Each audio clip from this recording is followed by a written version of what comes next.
20 آگوست میاست شنبه ورځ 14 تاریخ ده.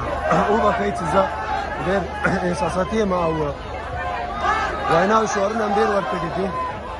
نو دا تعداد د چې تاسو ګورئ او سانکشن آن پاکستان تعزیرات د تروریستانو د پنجابیانو په مقابل د پنجابیانو په وړاندې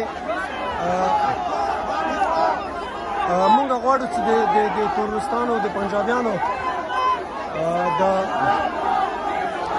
تمویل کوونکی کوم مملکت چې د پاکستان باندې نړیوال ته ور وښیو چې مونږ د یو ملک سره په جنګ کې یو. مونږ د یو ګروپ سره یو تروریستي ګروپ سره نه بلکې د یو ملک سره دا مونږ د ټولنې لوګو ده ویک اپ افغان کمیونټي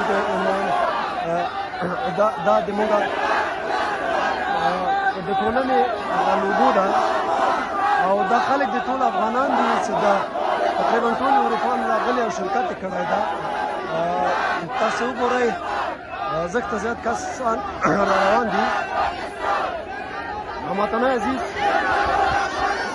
مظاهره تحت عنوان Stop the Proxy War in Afghanistan که ما از شهر برلین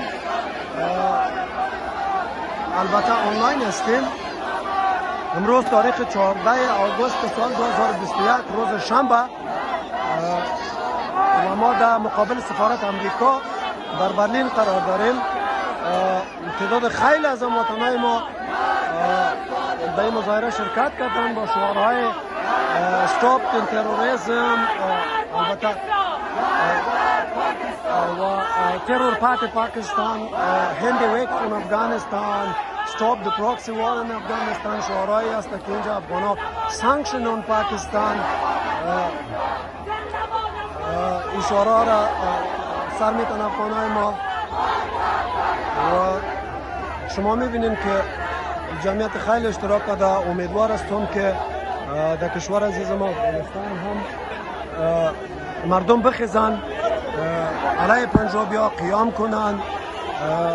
معامله که صورت گرفته معامله از امریکا از سربازای قوای مسلح ما قهرمانای ما هستند. اونا هیچ گاه تسلیمی نیستند. البته که غدارای که در 20 سال یک تعداد قلم فروشای به نام جامعه مدنی 20 سال قلم خود در خدمت چند خونخور وحشی ماندن، ولی او همو مافیایی که اینا 20 سال قلم خود در اختیار از اونا ماندن و به خاطر از اونا گلو پاره میکردن، 20 روز هم از اینا